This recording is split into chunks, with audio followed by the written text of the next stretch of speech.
بسم اللہ الرحمن الرحیم۔ السلام علیکم ورحمۃ اللہ وبرکاتہ۔ حضرت انس بن مالک رضی اللہ عنہ فرماتے ہیں کہ رسول اللہ صلی اللہ علیہ وآلہ وسلم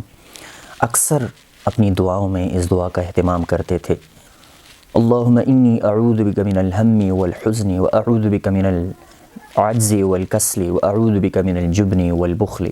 واعوذ بک من غلبۃ الدین وقہر الرجال۔ فرماتے ہیں کہ میرے والد صاحب سے حضور صلی اللہ علیہ وآلہ وسلم نے فرمایا کہ اپنے بیٹوں میں سے کسی ایک بیٹے کو میرے حوالے کرو، میرے خدمت کے لیے اس کو صرف کرو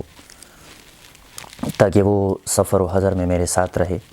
اور میری خدمت کیا کرے۔ تو انس رضی اللہ عنہ فرماتے ہیں کہ میں چھوٹا تھا اور میرے والد نے مجھے حضور صلی اللہ علیہ وآلہ وسلم کی خدمت کے لیے وقف کر دیا۔ 10 سال تک میں حضور صلی اللہ علیہ وآلہ وسلم کے ساتھ رہا۔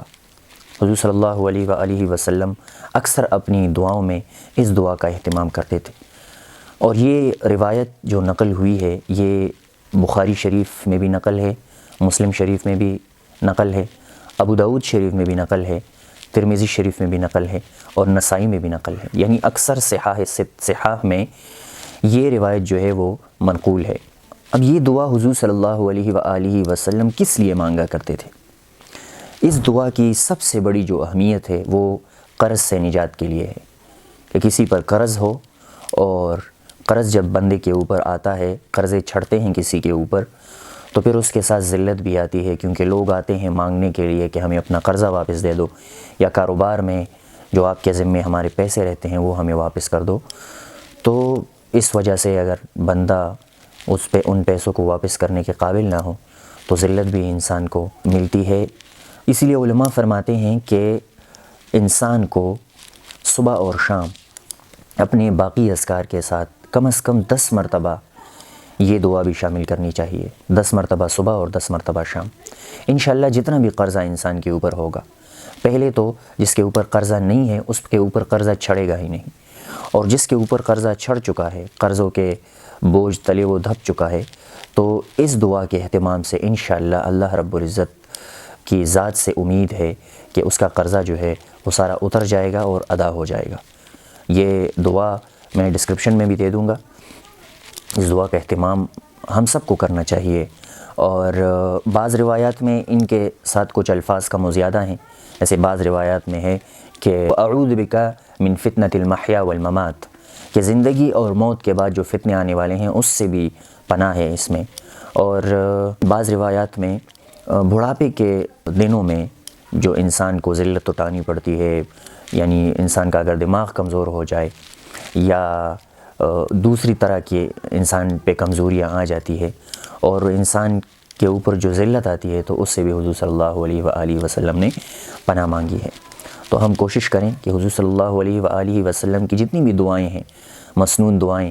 جو آپ صلی اللہ علیہ وسلم کی ہیں، بعض علماء نے ان کو جمع کیا ہے۔ مولانا اشرف علی تھانوی رحمۃ اللہ علیہ، انہوں نے ایک کتاب مناجات مقبول کے نام سے ترتیب دی ہے، اور اس میں ہفتہ وار ترتیب کے ساتھ حضور صلی اللہ علیہ وسلم کی جتنی بھی دعائیں ان سے منقول ہیں وہ اس میں لکھی ہیں، اور بندہ ان کا اہتمام کرے۔ اس میں بعض دعائیں ایسے ہیں کہ بندہ پڑھ لیتا ہے تو انسان سوچ میں پڑ جاتا ہے کہ ساری زندگی گزر جاتی لیکن یہ دعا کبھی میرے ذہن میں بھی نہ آتی۔ تو حضور صلی اللہ علیہ وسلم تو اللہ رب العزت نے ان کو ایک عظیم مرتبہ عطا فرمایا تھا، اور جہاں سے انسان کی سوچ ختم ہوتی ہے وہاں سے پیغمبر کی سوچ شروع ہوتی ہے۔ دوسری بات یہ ہے کہ اللہ رب العزت قرآن میں فرماتے ہیں وَمَا يَنطِقُ عَنِ الْهَوَىٰ إِنْ هُوَ إِلَّا وَحْيٌ يُوحَىٰ، کہ میرے پیغمبر جو ہیں وہ اپنی طرف سے باتیں نہیں کرتے بلکہ ان کو وحی ہوتی ہے، اور وہ باتیں آپ کو بتائی جاتی ہیں۔ پھر علماء فرماتے ہیں کہ وحی کی 2 قسمیں ہیں، وحی متلو اور وحی غیر متلو۔ متلو یعنی جس کی تلاوت ہوتی ہے، تو وحی متلو وہ ہے جو قرآن ہے، یہ وحی متلو ہے، اور وحی غیر متلو وہ ہے جو احادیث حضور صلی اللہ علیہ وآلہ وسلم کے ہیں، کہ الفاظ ہمارے نبی کے ہیں، اور ان میں جو مفہوم ہے وہ اللہ رب العزت کی طرف سے وحی ہے۔ اللہ رب العزت ہمیں دین کو صحیح طرح سے سمجھنے اور اس پر عمل کرنے کی توفیق عطا فرمائے۔ السلام علیکم ورحمۃ اللہ۔